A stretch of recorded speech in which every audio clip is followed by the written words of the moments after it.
वन्नुक्थ जातककथा अकिलासुनो वानुपथे खंता उदंगणे तथ पयम अविंदु एवं मुनी वीर्यबलुपन्नो अकिलासु विंदे हद्यस्य संती। वाळूच्या कांतारी यत्न करूनी लागले तया पाणी, साधू स्वयत्ने मिळवी शांतीची मानसी तशी खाणी। आमचा बोधिसत्व काशीराष्ट्रामध्ये सार्थवाह कुळात जन्माला येऊन वयात आल्यावर आपल्या पित्याचा धंदा करीत असे। एकदा तो व्यापारासाठी मरुमंडात जात असता वाटेत एका 60 योजने लांबीच्या वाळूच्या मैदानाजवळ आला। ह्या मैदानांतील वाळू इतकी सूक्ष्म होती की ती मुठीत देखील राहत नसे।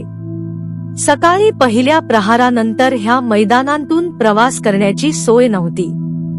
सूर्यकिरणांनी वाळू संतप्त होऊन जात असल्यामुळे तिच्यावरून माणसाला आगर जनावराला चालत जाणे शक्यच नव्हते। बोधिसत्वाने ह्या मैदानाजवळ आल्यावर एक वाटाड्या घेतला। हा एक वाळूचा मोठा समुद्रच असल्यामुळे वाटाड्या वाचून तरुण जाता आला नसता। तो वाटाड्या पुढच्या गाडीत एका चौरंगावर बसून आकांशातील तायांच्या अनुरोधाने त्या लोकांना रस्ता दाखवित असे। सर्व रात्र प्रवास करून सूर्योदयाचे वेळी सर्व गाड्या एका ठिकाणी वर्तुळाकार ठेवीत असत व त्यावर तात्पुरता मंडप करून त्या खाली सगळी माणसे आणि जनावरे दिवसभर विश्रांती घेत असत। याप्रमाणे आमचा बोधिसत्व व त्याबरोबर असलेले लोक त्या वालुका कांतारांतून जात असता दुसऱ्या टोकाला आले। आता जवळची गावर एका मुक्कामाच्या पल्ल्यावर राहिली होती। तेव्हा तो वाटाड्या म्हणाला, आपण वाळूच्या मैदानांतून गामवाच्या नजीक येऊन पोहोचलो। आज रात्री ह्या मुक्कामाहून निघालो म्हणजे उद्या सकाळी आपण एका संपन्न गावाला पोहोचू। आता पाणी आणि लाकडे बरोबर घेण्याचे काही कारण राहिले नाही। त्या वाटाड्याच्या सांगण्याप्रमाणे बोधिसत्वाच्या लोकांनी सरपण आणि पाणी तेथेच टाकून देऊन ते पुढल्या प्रवासाला निघाले। 1-2 आठवडे वाटाड्याला रात्री मुळीच झोप मिळाल्यामुळे तो अगदी थकून गेला होता। मध्यरात्रीच्या सुमारास बसल्या ठिकाणीच त्याला झोप आली आणि त्याची गाडी भलत्याच मार्गाने वळली हे त्याला समजले देखील नाही। अवशेष रात्र बैल चालत जाऊन पुनः मागल्या मुक्कामावर आले। वाटाड्याच्या गाडीच्या मागोमाग इतर गाड्या चालत असल्यामुळे त्या सर्व तेथे येऊन पोहोचल्या। पहाटेच्या सुमारास वाटाड्या जागा होऊन पाहतो तो त्याला आपण पूर्वीच्याच ठिकाणी येऊन पोहोचल्याचे समजून आले आणि तो मोठ्याने ओरडला, गाड्या मागे फिरवा, मागे फिरवा। त्या मंडळीत फारच गडबड उडून गेली। आपण कोठे पोहोचलो हे कोणास समजेना। वाटाड्याच्या सांगण्याप्रमाणे गाड्या माघाया वळवण्यात आल्या, परंतु इतक्यात सूर्योदय झाला। गाड्या वर्तुळाकार करून त्यावर मंडप घालून ते लोक आपापल्या गाडीत खाली शोकाकुल होऊन पडले।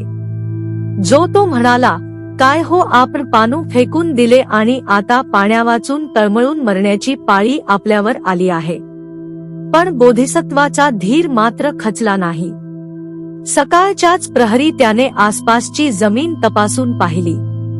जवळच्या अर्का लहानशा झुडुपाखाली त्याच्या पाहण्यात दुर्वा आल्या तेव्हा त्याने अनुमान केले की खाली असलेल्या पाण्याच्या झऱ्याच्या ओलाव्याने त्या जिवंत राहिल्या असाव्या। तो आपल्या लोकांजवळ येऊन त्यांना म्हणाला, गड्यांना, आता निजण्यात अर्थ नाही। आपण जर हताश होऊन पडलो तर आपणाला मरणोत्तर देखील सद्गती मिळाव्याची नाही।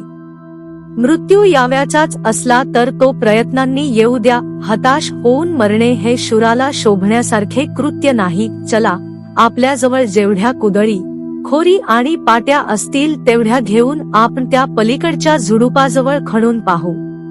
तेथे पाणी लागण्याचा संभव आहे। त्या मनुष्यांनी त्या झुडुपाजवळ एक मंडप उभारला व त्याखाली खोदायला सुरुवात केली। पुष्कळ खोल खड्डा खणण्यात आला, तथापि पाण्याचा पत्ता लागेना। तितक्यात एकाची कुदळ जाऊन दगडावर आदळली, तेव्हा त्या सायांची पूर्ण निराशा झाली। परंतु बोधिसत्व मात्र डगमगला नाही। तो त्या खड्यात खाली उतरला आणि त्या खडकाला त्याने कण लावून पाहिला। तो खडक इतका पातळ होता जी त्याच्या खालून वाहणाऱ्या झऱ्याचा आवाज स्पष्टपणे ऐकू येत होता। बोधिसत्व आपल्या स्वतःच्या नोकरांस हाक मारून म्हणाला, गड्या पहार घेऊन इकडे ये आणि या दगडावर 4 धक्के मार, आता हातपाय गळून बसण्याची वेळ नव्हे, उठ चल लवकर. नोकराने भली मोठी पहार घेऊन त्या दगडावर जोराने 4-5 प्रहार केले. तेव्हा तो दगड दुभंग होऊन खालच्या झ्यात पडला. झ्याचा प्रवाह अडवला गेल्यामुळे पाण्याची धार एकदम वर उडाली.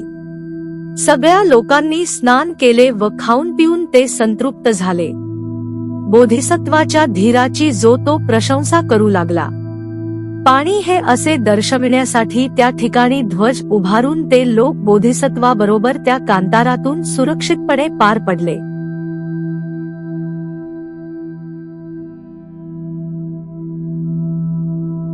भवतु सब्ब मंगल. साधू साधू साधू.